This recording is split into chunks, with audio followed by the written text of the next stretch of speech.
Hi again, folks. In this video, we're going to talk about today. Emotional day for a lot of us in this world. Let's talk about it. Coming up.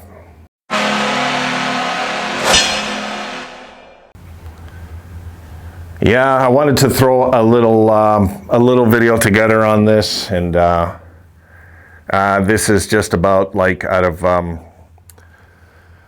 what today means to a lot of people. I realize what today is. I know this channel, I don't talk much about personal stuff that happens in this world, and but today being my mom's anniversary, she's gone 1 year today, which is September 11th, and I know, of course, on a bigger scale, what that means to the majority of people out there. 9/11, what happened 20 years ago, you know, and I think all of us will never forget where we were when this happened. You know, and I remember when I first got the news, I was outside.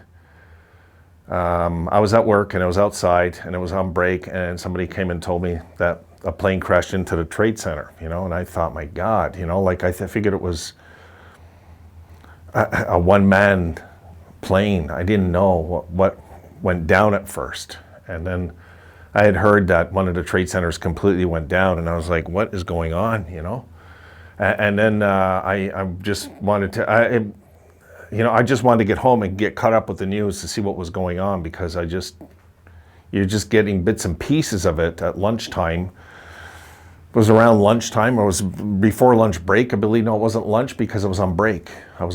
So no, when I got that news. You know, folks, we live in a very mixed up world, really, and this is just something I wanted to touch on today, because it was an emotional day for me, getting together with my family. Mom's gone, and I was in Châteauguay, which is an outskirt city here in Montreal, and I went out to my sister's and had a little fun, best I could. I'm like, you know, the old brother now that's crouched over and is hurting because of his groin and all this now, but.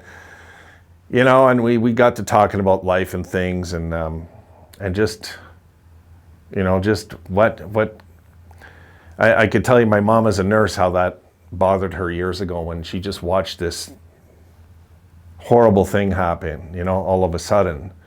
And, you know, the most helpless feeling, I believe, is for us as human beings, is feeling helpless, you know. And, you know, you're seeing people jumping to their death and things like this, and it's just, my God, like, you know, this is the world. Our world needs a wake-up call, folks. I guess that's just my opinion, but it's really, we need a wake-up call, and we need one badly.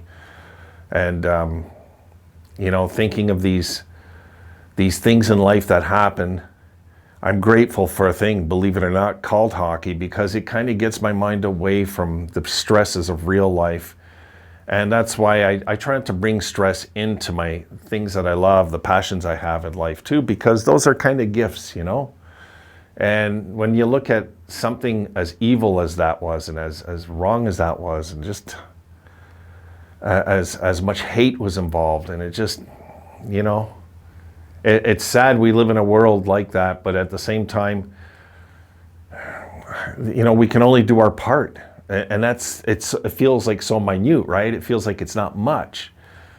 But, you know, the only thing I can say for somebody that's really affected like that is, you know, help somebody else today. That's all you can do. Really, it's all any of us can do sometimes, is go out there and put something good into the world that we can, whether it be helping another person, open your wallet to somebody in the street, things like this. You know, these are things that should be normal for us to do, and not be bitter, because life can make us bitter, guys. It can. It really can. You know, I mean, life, it was because of my bitterness towards other fans picking on our team why I almost started this channel. I seen the disrespect that was happening, and that is so small compared to what I'm talking about here, right? I mean, really.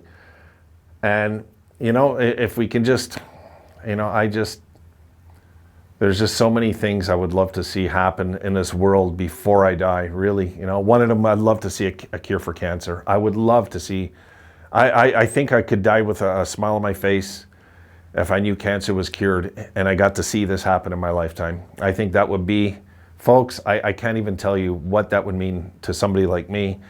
And it's not just because I lost my parents to cancer. No, because I'm thinking of a 6-year-old kid tonight that's fighting in a hospital somewhere, whether it be in your city or mine, how that kid deserves a chance that we got, right? Why did I deserve a chance over a 6-year-old child? That makes no sense. I can't comprehend that. That's where I can be at war with God in my head, you know, something like that. So I guess I just wanted to touch base on this. For any of you that lost people in the last year, you know, my condolences, of course, because it's a rough time in a COVID world right now. And, you know, just it's kind of a double whammy also, like these anniversaries for some of us. And, you know, it's funny because my brother said, you know, we used to talk about 9/11 every year, and now we're talking about Mom and 9/11 on September 11th now. You know, it's like he really hit the nail on the head saying that today at my sister's. It's so true. So true. So those are just my thoughts, guys. You know, it's not something I do on this channel often, but something as huge as 9/11, and of course my mom, I should mention, because it's on the same day. You know, if it was on a separate day, I probably would just talk about 9/11 anyway, you know. It was one of the hugest events of my lifetime. I hope I never have to see happen in this world again, something like that ever again, because it's just, you know, the world's confused enough. We don't need more confusion, you know. So anyway, that's just kind of where I stand with things, guys. I wanted to touch on it just out of respect to any of you that may have lost friends or family or known people that did in that event, that horrible event 20 years ago, and not forget the souls that were lost in something that wrong, that horrible that happened. And okay, that's it. I just want to leave it at that. Thank you guys for listening, and I will see you tomorrow. Have a great night, folks.